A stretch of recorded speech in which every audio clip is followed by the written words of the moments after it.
গত 3 মার্চ নন্দন 3-তে হয়ে গেল এসজে সিনেবিতানের তরফ থেকে পেইন্টেড মেমোরিজ ক্যালকাটা কানেক্টস রাজ কাপুরের প্রোমো এবং পোস্টার লঞ্চ, যেখানে উপস্থিত ছিলেন পাওলি দাম, নির্মল ধর এবং অঞ্জন বসুর মতন আরও বিশিষ্ট ব্যক্তিরা। আপনার দীর্ঘদিনের তথ্যচিত্র পরিচালক এবং অত্যন্ত সুপরিচিত শ্রী জয়দীপ মুখার্জি যে উদ্যোগটা নিয়েছেন, সেই উদ্যোগের অংশ হিসেবেই আজকে এসজে সিনেবিতানের পক্ষ থেকে এবং West Bengal film journalist association এবং সিনে সেন্ট্রালের সক্রিয় সহযোগিতায়, এবং যাদের সাহায্য ছাড়া আজকের অনুষ্ঠানটা হতো না, তাদের সেই উদ্যোগের পক্ষ থেকে যে উদ্যোগটা নেওয়া হয়েছে, সেই তাতে painted memories Kolkata Calcutta connects Raj Kapoor এই নামে যে ডকুমেন্টারিটা হতে চলেছে, তার প্রোমো এবং পোস্টারের আজকে লঞ্চিং আছে। অঞ্জন বোস রয়েছেন, যাকে বাবা খুব ভালোবাসতেন, আর রয়েছেন আপনারা সবাই। Calcutta connects with Raj Kapoor is absolutely an appropriate name. কলকাতাতে তখন ছবি হতো, সেই ছবি সারা ভারতবর্ষে স্ক্রিনিং হতো। কলকাতায় বড় হয়েছেন। রাজ কাপুরের বাবা পৃথ্বীরাজ কাপুরের সাইকেলের পেছনে চেপে রোজ সকালবেলায় রাজ কাপুর যেতেন নিউ থিয়েটার স্টুডিওতে। আজকে নিউ থিয়েটার্সের যে অবদান চলচ্চিত্রে, সেটা যেন হারিয়ে ফেলা হচ্ছে বা হারিয়ে যাচ্ছে। আজকে জয়দীপের উদ্যোগকে যেভাবে বলবো সাদর সম্মান জানিয়ে সব উপস্থিত হচ্ছেন, তার জন্য আপনাদের ধন্যবাদ। শুধু একটা কথা বলি, যেটা এই ছবিটা যখন করার পরিকল্পনা করে জয়দীপ, তখন আমার একটু সাহায্য করার মতো আমার কিছু নেই। আমি কিছু লোকজনকে চিনি বলতে পারি, এর বেশি কিছু নয়। তবে একটা আমার ভালো লাগছে এখানে যে দুজন বসে আছেন, অঞ্জন বসু, অরোরা ফিল্ম কর্পোরেশন, যার বয়স 107-8 হলো, আর দেবকী কুমার বসুর যে নাতি, এদের যে প্রজন্মগুলো আরম্ভ করেছিলেন, তাদের সঙ্গে আমার দুর্ভাগ্য বলবো না, নিশ্চয়ই সৌভাগ্য আমার দেখা হয়েছিল। দেবকী বসুর সঙ্গে আমার দেখা হয়েছিল আমাদের বাড়িতে। অঞ্জনবাবুর যে বাবা এবং তার দাদু, দুজনের সঙ্গে আমার দেখা হয়েছে একসময়। যে দাবিটা আমরা দেবো যে হেরালাল সেন ভারতীয় সিনেমার প্রতিক্রিয়া, যাই হোক, দাদা সাহেব ফালকে পেয়েছেন, আমাদের কোনো নেই, কিন্তু তার স্বীকৃতিটাও দরকার ছিল, সেটা আমরা ভুলে গেছি। এইটা আমাদের জয়দীপ যে কাজটি করছেন, যে রাজ কাপুরের সঙ্গে কলকাতার একটা বড় যোগ ছিল। আমি একটা প্রসঙ্গে ছোট্ট একটা কথা বলে নিই।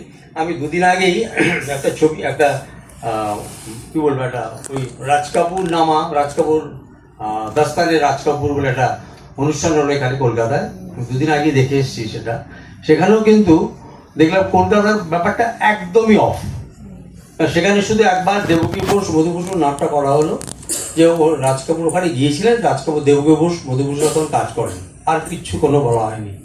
কিন্তু আমরা জানি তার ছোটবেলার অনেকটা সময় এখানে কেটেছে, এবং এখানে উনি বাবা ওকে এখানে এনেছিলেন, এবং এখানকার সেই সময় উনি যেহেতু পৃথ্বীরাজ কাপুর আইপিটি মুভমেন্টের সঙ্গে যুক্ত ছিলেন, তিনি এখানকার কলকাতার পরিবেশটা জানতেন। সৌম্যমিত্র অন্য ধরনের সাবজেক্ট আমি ভেবেছি, এটা একটা বায়োগ্রাফিক্যাল কোনো ডকুমেন্টারি নয়।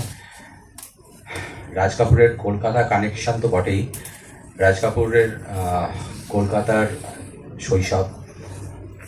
শৈশব প্রত্যেকটা মানুষের কাছে খুব উপভোগ করার মতো একটা জায়গা, স্মৃতি বিজড়িত জায়গা।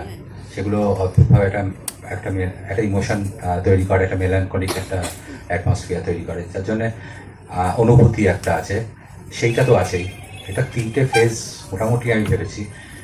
প্রথম কথা হচ্ছে রাজ কাপুরের কলকাতা 1932 থেকে 1939, শৈশবের কলকাতা, স্মৃতি বিজড়িত কলকাতা, এবং অদ্ভুত ব্যাপার সেই সময় সত্যজিৎ।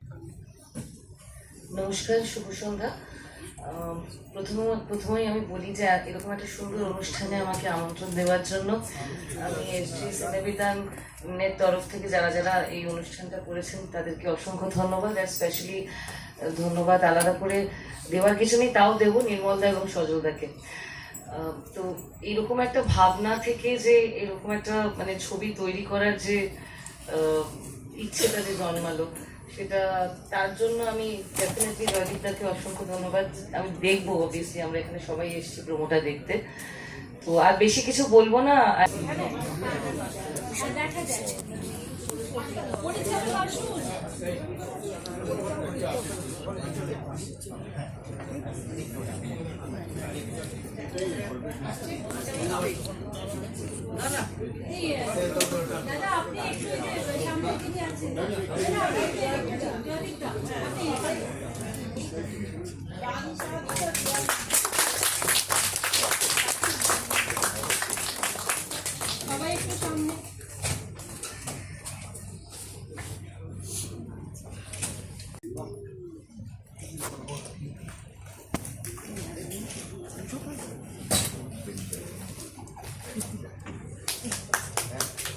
আখিয়ার কি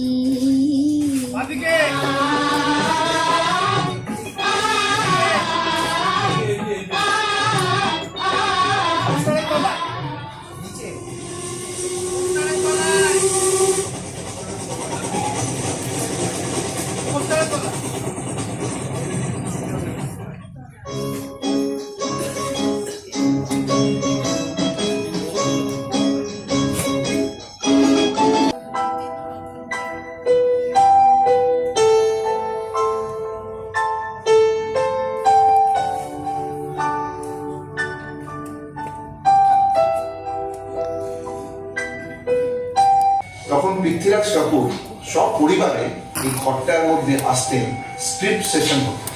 ছোট্ট রাজ কাপুর তখন এই বারান্দায় পায়চারি করতো।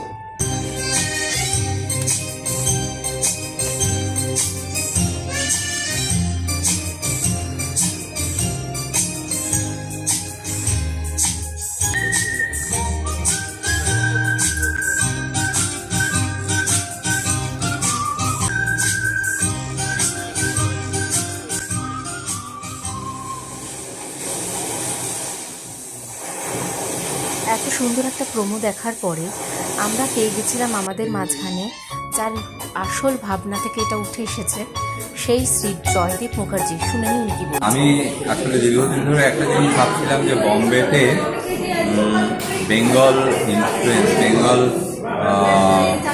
মোটিভেশন বলুন, ইনফ্লুয়েন্স বলুন, বা আমি ডমিনেশন কথাটা বলুন, কিন্তু এক ধরনের বম্বের সঙ্গে জড়িয়ে থাকা একটা বাংলার একটা ব্যাপার ছিলই। এবং that began from the origin of Bombay talkies, তারপরে ফিল্মিস্তান, এবং তারপরে সেখানে বিমল রায়ের যাওয়া, বম্বে যাওয়া, এবং এই সমস্ত কিছুর মধ্যে দিয়েই যখন আমি ভাবছিলাম যে এটা নিয়ে যদি একটা কিছু কাজ করা যায়, ঋষিকেশবাবুর উপরেও একটা ভাবনা ছিল, যদি ওটা সিনেমার আকারে নয়, আমার লেখার আকারে। তো সেই করতে গিয়ে আমি অনেক দূর কাজটা এগিয়েছিলাম। আমার মনটা খুব একটু বিক্ষিপ্ত ছিল যে এরকম একটা কাজ করা খুব দরকার ছিল। তো হঠাৎ করে রাজ কাপুরের এই শতবর্ষ এগিয়ে যাওয়াতে আমার মনে হলো যে রাজ কাপুরের তো একটা কলকাতা ইনফ্লুয়েন্স ছিল, কারণ অনেকের সঙ্গেই কাজ করেছেন, নানাভাবে নানা দিক দিয়ে কাজ করেছেন। সেইখানে দাঁড়িয়ে আমার মনে হলো যে এটাকে কানেক্ট করে, কলকাতার কানেকশানকে নিয়ে আমি যদি এই বেঙ্গল ব্যাপারটাকেই রাখি, কিন্তু রাজ কাপুরের সার্কেলকে ঘিরে, তাহলে আমার মনে হয় একটা সেপারেট আমাদের হবে একটা অন্য ধরনের সাবজেক্ট বিষয়।